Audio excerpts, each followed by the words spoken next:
Hello and welcome to the Ross Brown Podcast. I'm your host, Christopher Ross.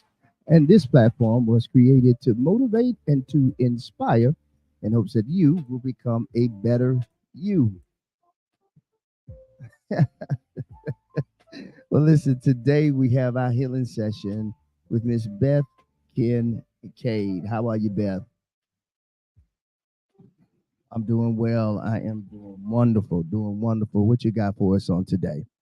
So today I'm going to be talking about trauma. And trauma is such a huge category. I didn't realize how big it actually is, but it involves so many areas of our lives. It can happen to us at any age and have lasting effects on your physical, spiritual, mental health, well-being, as well as just about every area of your life. So it refers to the response that you have following an event that psychologically overwhelms you, often resulting in shock, denial, and changes in your body, mind, and your behavior. Usually the trauma is an event that you experience as harmful or life-threatening, and it has lasting adverse effects on your mental, physical, emotional, social, and spiritual well-being, as I just said. Some facts about it. The Sidran Institute states that trauma is pervasive in the United States. It's everywhere. So about 70% of U.S. adults have experienced a traumatic event at least once in their lifetime. That doesn't mean everyone will develop PTSD from that traumatic event, but 6 to 20% of those people meet that criteria for PTSD. Women are twice as likely to develop PTSD than men. The risk of developing PTSD, which is post-traumatic stress disorder, by the way, varies based on the trauma itself. The risk is especially high after a rape, 49%, physical assault, around 32%, or other sexual assault, around 24%. According to the Centers for Disease Control and Prevention, trusted source, potentially traumatic events that occur in childhood are common. So they actually state or have found that about 61% of adults surveyed across 25 states reported experiencing at least one adverse childhood experience, such as violence, abuse, neglect, or substance use issues in their home. Nearly 1 in 6 reported experiencing 4 or more of those adverse events. And women and some ethnic minority groups had a greater risk of experiencing 4 or more of those. The same sample suggests that chances of developing PTSD after a traumatic event might be greater for those who are white, black, and Afro Caribbean women more than men in those same groups. Those gender differences were not seen, however, in the groups of Latinos or Asians. So that was just an interesting fact. You can experience acute trauma or what they call type 1 trauma immediately after going through a single traumatic event, like a car accident, something like that. Symptoms can last from 3 days to a month or longer. So, other triggering events for acute trauma might include refugee trauma, warfare trauma, terrorism or violence, childbirth, traumatic grief, loss of a spouse, a child, pet, witnessing that traumatic injury to someone you care about, natural disasters, transportation accidents. I guess I just mentioned that. College, life changes such as that, marriage or divorce, serious medical events like COVID and what we went through with that pandemic, psychological kind of events. Some people going through psychological or emotional abuse will experience that. And also, say you're doing drugs or alcohol and you have a negative experience with those things, that can also be traumatic.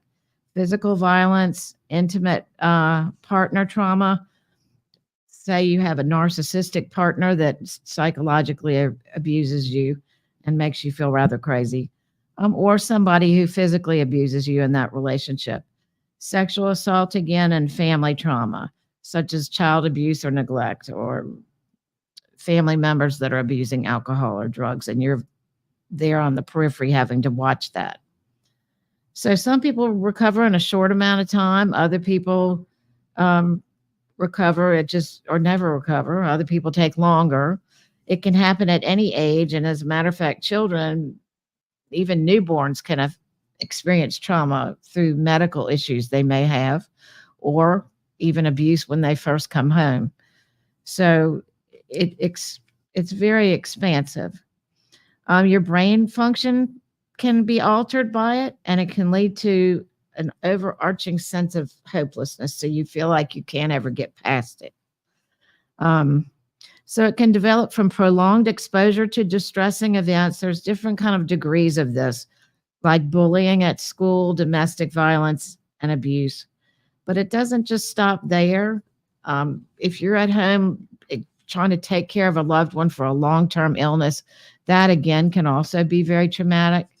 And if you would put up that first picture, I'm going to talk to you just a minute about intergenerational trauma, which is something that I think we don't talk about very, very often. You can experience racial trauma from being repeatedly subjected to racism or racial bias, from witnessing media depictions of violence against members of the community that you're in. However, you can also pass it down from one generation to another.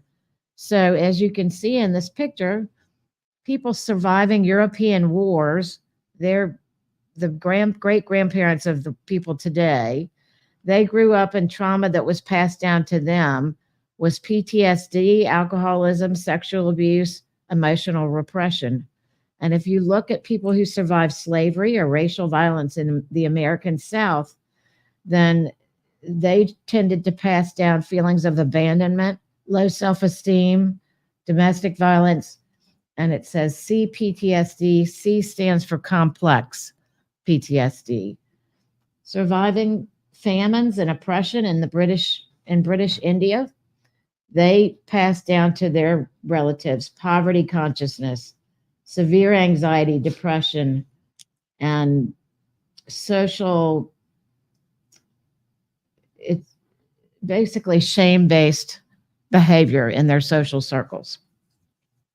So you want to try to maybe sometimes look at your own background and see what was passed down so that you can try not to pass that on and stop that circle at that point if you can.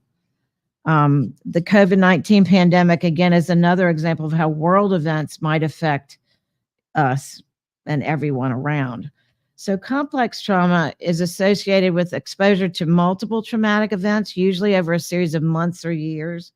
This type of trauma is thought to develop from ongoing stress in those situations where you feel like you can't escape. I feel like just a good example of this here is we had a number of series of events that affected everybody in the United States at one time, which had to do with an election that was very extreme with Donald Trump and then with Biden, and people on both sides of the fence were very extremely affected by that. And at the same time, we had COVID-19 pandemic going on and people being trapped in their household and not being able to go anywhere and feeling very afraid that they could be put in a hospital or die at any time because of that pandemic.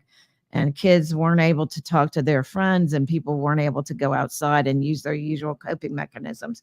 So that's kind of an example of that complex trauma. Vicarious trauma is another piece of that pie. Sometimes mental health workers or first responders, they work in a situation where they're seeing other people experience trauma, or you may be on the street and experience an accident where somebody gets hit or something like that, and that can vicariously affect you because we have an empathetic response that our brain goes through. So I wanted to talk just a little bit about PTSD and how trauma changes our brain, because it actually physically does. It has an impact. So the brain can, they say, this triune brain model was introduced back in the 60s by a neuroscientist, Paul MacLean. And his theory is that the brain can be divided into three different parts, from simple to complex. So there's a reptilian part of our brain that houses our survival instincts and manages our autonomic body processes like our heart rate, breathing, hunger, and thirst, those survival pieces. There's a mammalian brain that contains the limbic system, which processes emotions like joy and fear and regulates the attachments and reproductions. The neo mammalian brain, this is responsible for sensory processing, learning, memory, decision making, and complex problem solving. So once the threat is passed, your parasympathetic nervous system comes back online, and it allows your brain to resume normal functioning with all of those parts. So you can rest and digest what's just happened. But some people, that switch does not come back. And so they kind of stay in that emergency mode. So the amygdala is the part of the brain that's considered the fire alarm. Once it senses danger, it causes you to go into that fight or flight mode. And so if you're living with trauma, like the people are today across the world, then you can't get back to where your brain is at peace because the danger doesn't go away. The hippocampus, which is our learning center at the back of our brain, will get less active in people who have experienced trauma, which creates issues around your memory and problem solving. So then it can become hard for you to distinguish between the past and the present, and you kind of stay in this state of hypervigilance or strong emotional reactivity. So it doesn't take much to set that fear, that reaction off. The prefrontal cortex, which is located in the front of your brain, is the rational decision making area. And for those that live with trauma, again, that becomes less active and suppressed, and it can slow down the learning of new information that could help you to control your fear if you are able to focus on that. So you can have a harder time overriding that fight or flight or freeze response, and controlling those responses. Your nervous system is constantly in overdrive with PTSD, and it can shrink your window of tolerance, which makes the amount of stress you can handle smaller, I guess, before it becomes unmanageable. So compared to a person without a history of trauma, you might find that you would be more set off by smaller events or have a trauma response around an event that others might not. We can go to that other picture, the circle. So this, excuse me, this picture that's coming up is just a picture of what the complex PTSD symptoms look like in a wheel version.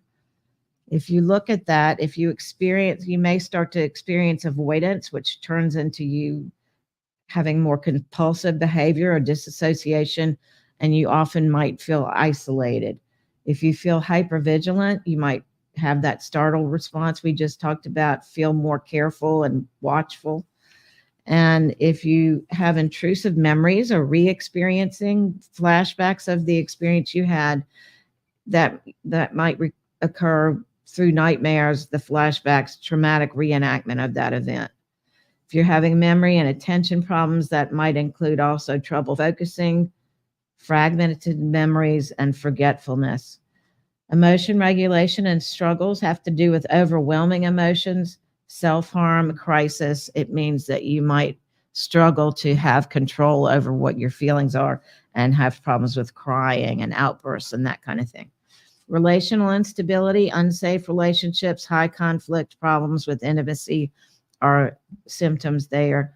Belief systems affected. You might feel loss of belief in spirituality or shame and guilt, meaninglessness, hopelessness.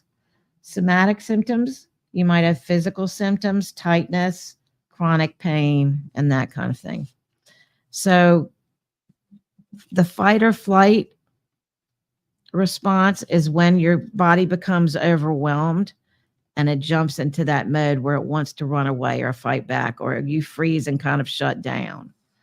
So the after effects after trauma could include intrusive thoughts, those flashbacks we were just talking about, avoiding things that might remind you of the trauma, including people, places, and objects, excessive crying, being very aware or more sensitive to danger, being easily started or jumpy, physical symptoms like headaches, stomach aches, excessive sweating, racing heartbeat, irritability, anger, fearfulness, using alcohol or drugs to cope, and chronic fatigue. So sometimes people have problems sleeping, concentrating, feeling anxious, sad, angry, and they continually are thinking about what happened. And part of that is your brain trying to make sense of what's going on.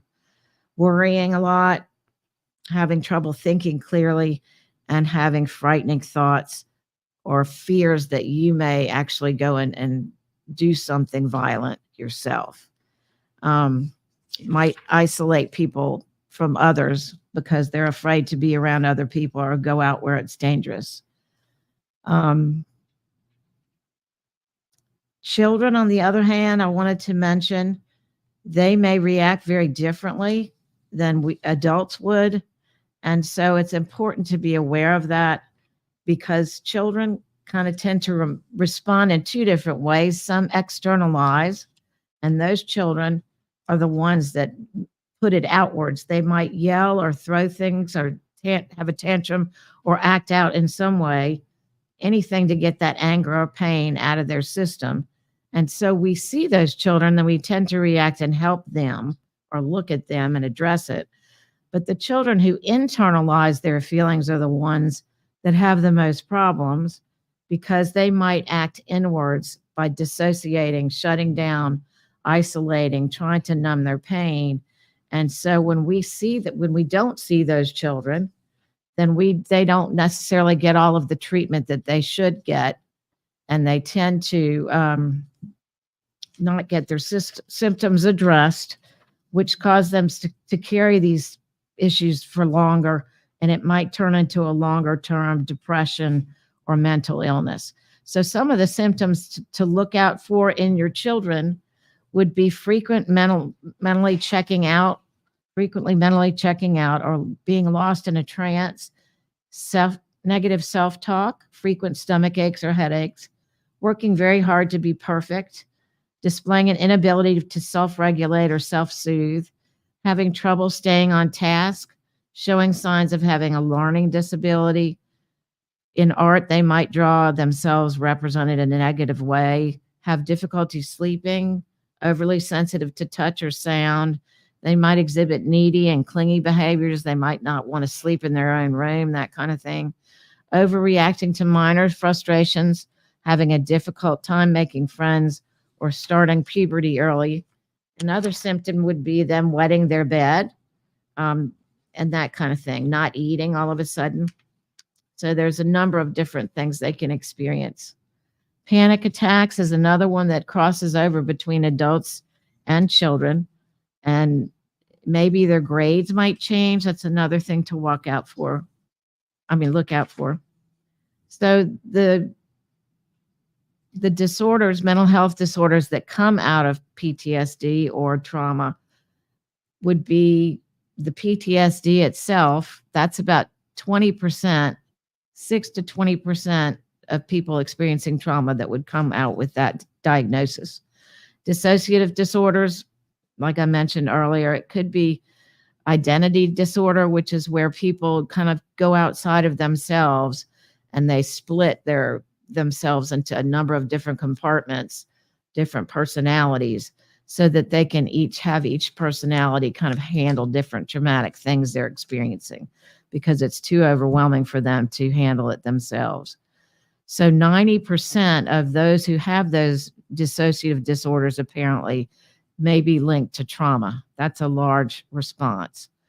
Dissociative amnesia falls into that, and depersonalization, where people kind of just feel, like I said, it's outside of themselves. Borderline personality disorder is another one where between 30 to 90% of cases, it's associated with abuse and neglect in childhood.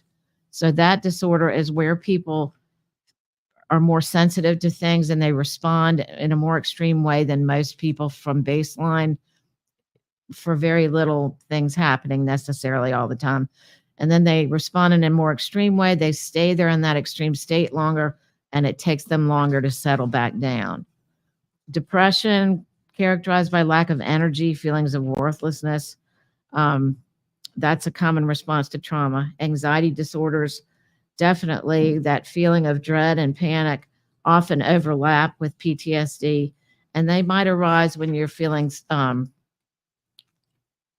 when you're not feeling safe and if something reminds you of the trauma you went through.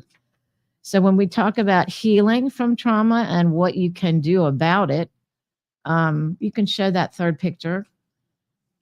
If you're looking at this picture, the impact of trauma before treatment, you see how that yellow square just kind of takes up your whole self. It overrides everything else that you're thinking about. So the goal after treatment, as you can see in the picture on the right, is to have an equal space for each thing, so nothing overrides the other. So different therapies are helpful to deal with trauma. You can try to work with yourself and see if there's things you can do to kind of reframe what's happening to help yourself to feel safe again. And that works for a lot of people. Yoga, meditation, things that are kind of calming that sensory system can be helpful. But for a lot of people, they have a really hard time doing this on their own. So for those people, certain therapies have shown to be helpful, like cognitive behavioral therapy, prolonged exposure therapy, cognitive processing therapy, and EMDR, which has to do with eye movement desensitization and processing. So as you're looking, if you are looking for a therapist, those are some things you can look for.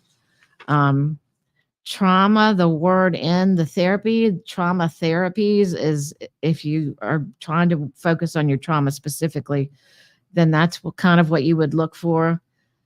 It does show that you generally with trauma, it takes more than one therapy to work on these things, because not one space in your body is being affected. It's a lot of different things. Listen, I hope you guys are getting a whole lot of what she's talking about on today as it pertains to trauma.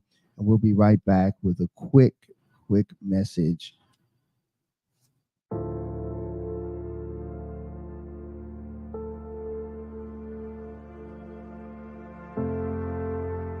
Where I'm from, did nobody talk to no damn shrink. I know death. I smell death. When you're a little girl, rejection that you don't recognize as rejection, it leaves a scar. I was drawn to her nectar, as a bee's to honey, and indeed her taste was sweet. My skin, my beautiful brown skin has been blessed by the gods, dipped in bronze and kissed by the golden rays of the sun. Man, the prison hurts, man!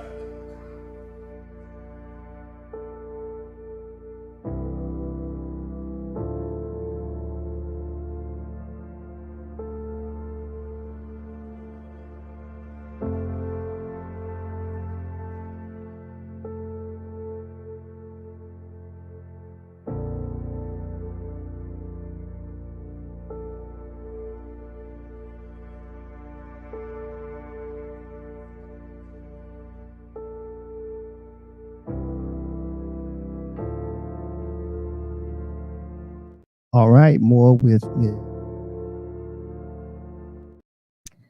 So when people go to therapy, they sometimes ask, will this fix my trauma? How many sessions will it take? And I think those questions kind of show two critical mistakes in our thinking about trauma and healing. It's like if you look at it as being a broken bone, that's not what trauma is. It's more complicated. So you can't just put it in a cast and have it fix. It's very complicated, and you have to be able to fix different pieces at different times. Kind of like with grief, you don't grieve all at one time and just fix it right away. You have to do that over a long period of time in pieces. So you try to build on one thing on top of another.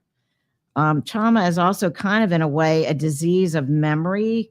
Our experiences can't be easily integrated into our brain filing systems in a way that other kind of black and white or concrete experiences are. So some pieces will be sticking out here and there that we have to kind of keep reworking and trying to make sense of. So the good news is that the more we become aware and mindful of our system and how it works, the better we'll be able to handle things and kind of help things to grow on top of each other.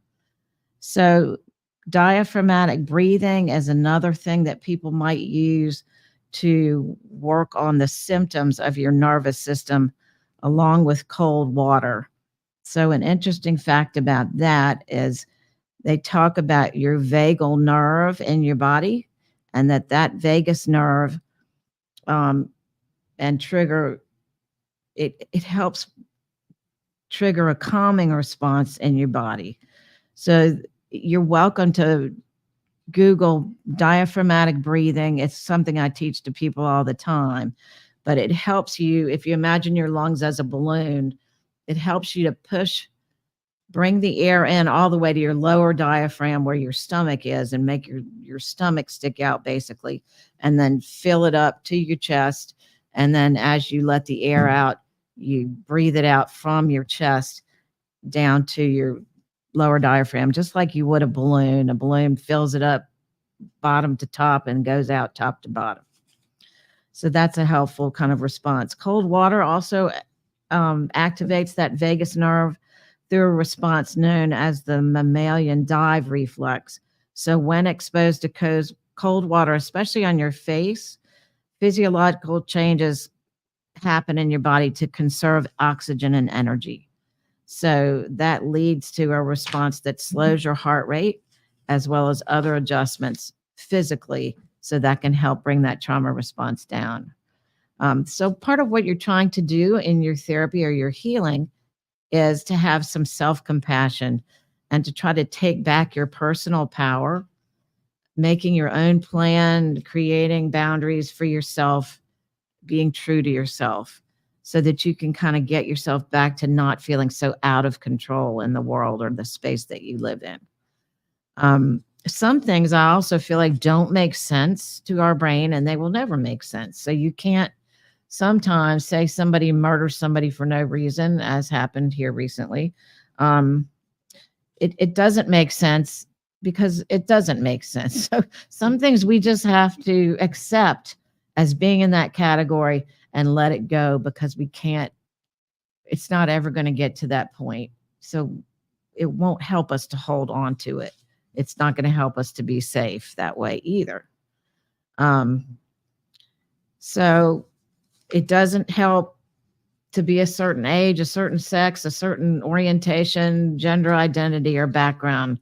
Everyone will probably more than likely experience trauma at some point. So it's not about it not happening or avoiding it. It's about how can we trust ourselves to handle it when it does. So we're trying to figure out how to reprocess that event, reprogram your brain and your body, and to stabilize yourself and try to pursue trauma-informed care.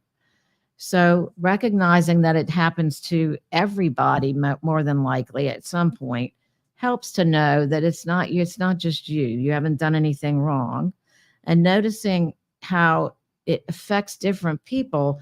Different people have more levels of resilience, as we've talked about in here before, and trying to put your knowledge and research to see what helps in that particular kind of situation is very helpful. Getting together with a group sometimes that other people that have experienced that same trauma can also help it feel more normalizing to you, so that that can affect your ability to heal faster.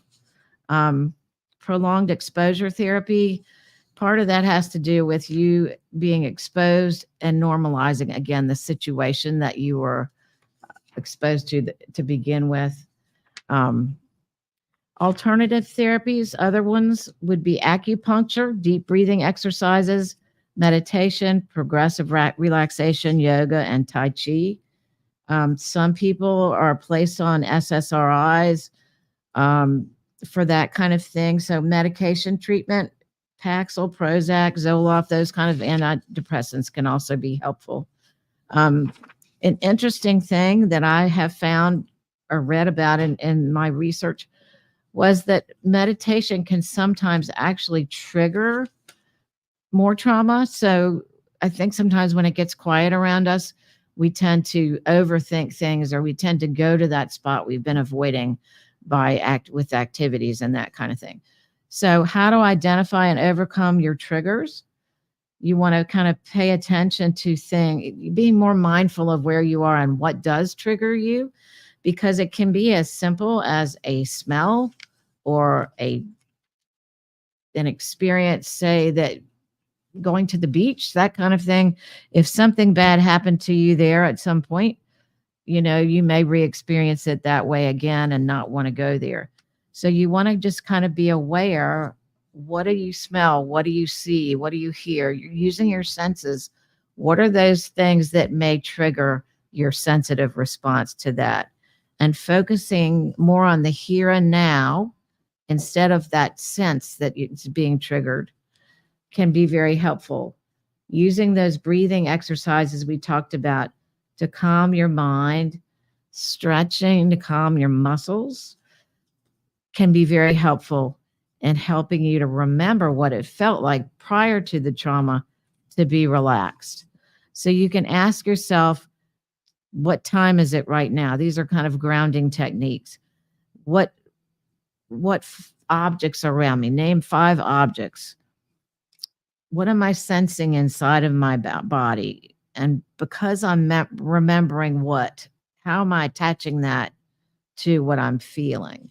And how can I detach it from that? Because just because I'm feeling like it could happen doesn't mean it will happen.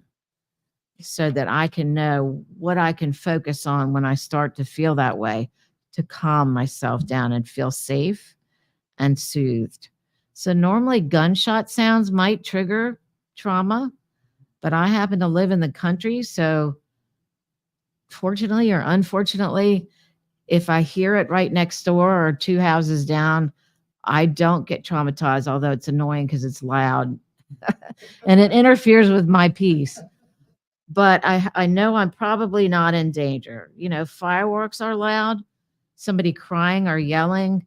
I work downtown, and so outside there's people crying and yelling periodically, but it doesn't and sirens all the time doesn't necessarily mean there's an emergency here in my space. So trying to relabel things in your head to make it less traumatizing can be helpful. If you see an intoxicated person, for some people, that can be really triggering of a past trauma. A piece of clothing or first responders or things that were similar to what you experienced in your traumatic situation. There's homeless people where I work all the time and probably intoxicated people. And I grew up in New Orleans, so that was kind of a not novel sight to me. So it just depends on how often you're around those things.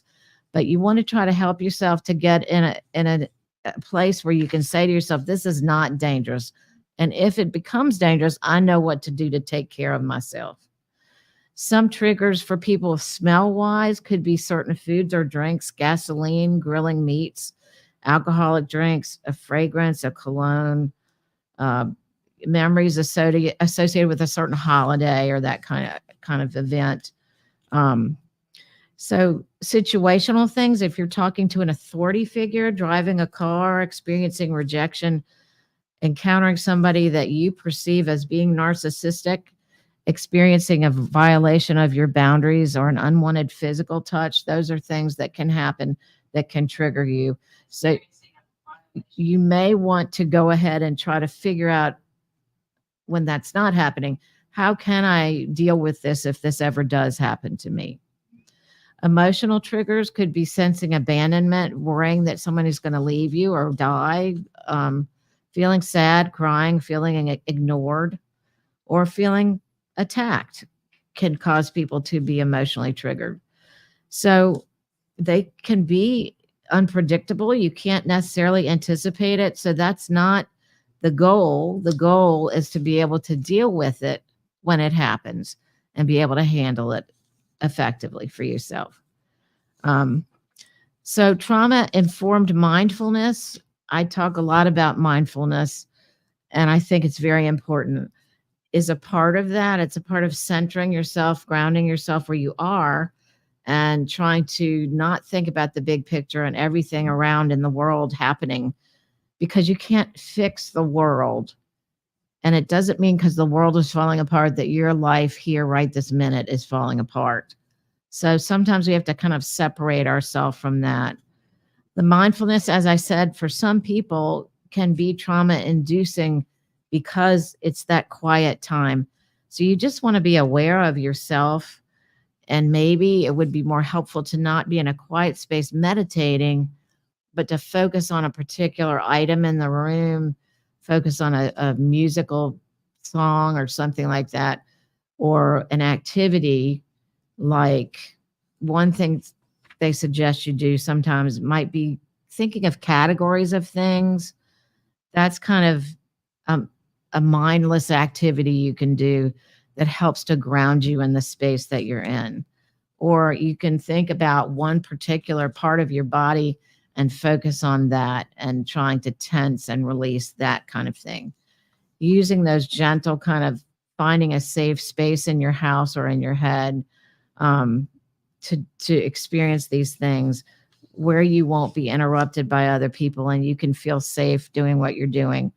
Trying to gather things that might help you have a sense of calm, like a blanket or a soft cushion, that ambient music or oils, crystals some people use, so you feel grounded in the space.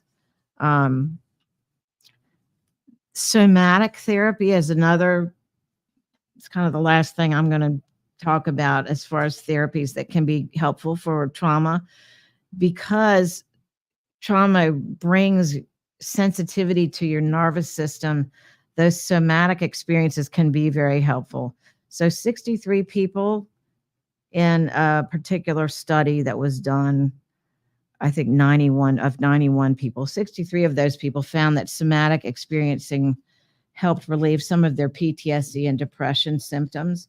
And people living with a lower back pain and PTSD suggested that those experiences also, in addition to other treatments, may lessen their pain and help them relieve some of those symptoms, because trauma can also make you more sensitive to whatever pain you might be feeling. So that's another therapy that you can look for as you're looking for therapies online.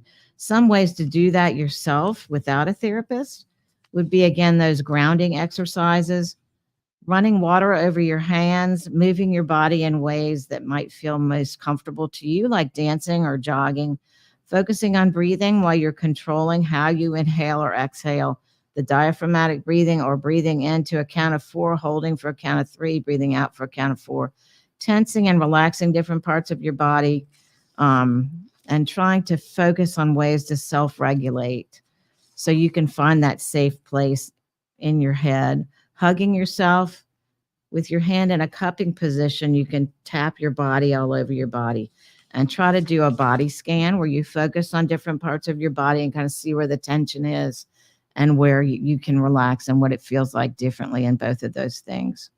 So just to end as we stop, to give you a thought on your way out, there's a number of different options that you have, and it's never a hopeless situation. You just are working on what you can find that works. Whatever you try is not right or wrong, bad or good. We're a work in progress. And so we need to be reminded of that periodically.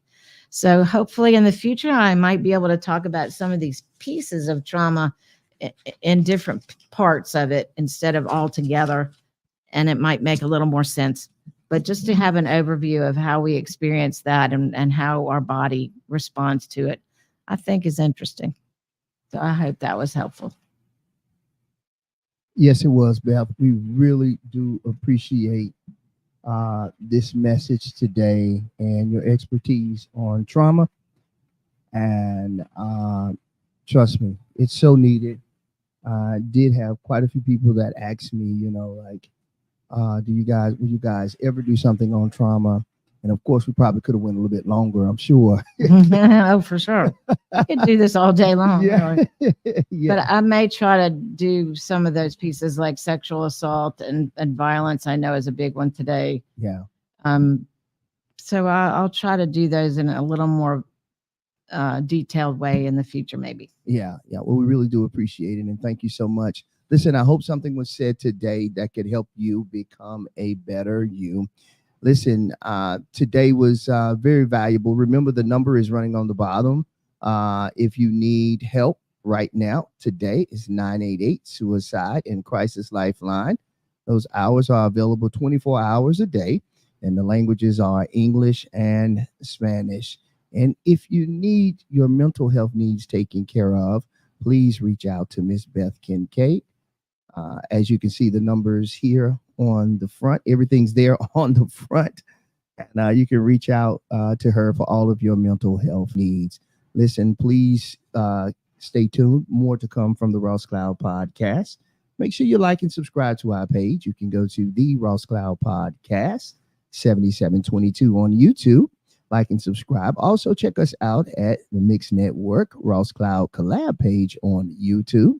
Make sure you like and subscribe to that page. And for all of your video needs, media needs, you can go to the Mix Network LLC, capturing moments that matter. That's www.themixnetworkllc.com.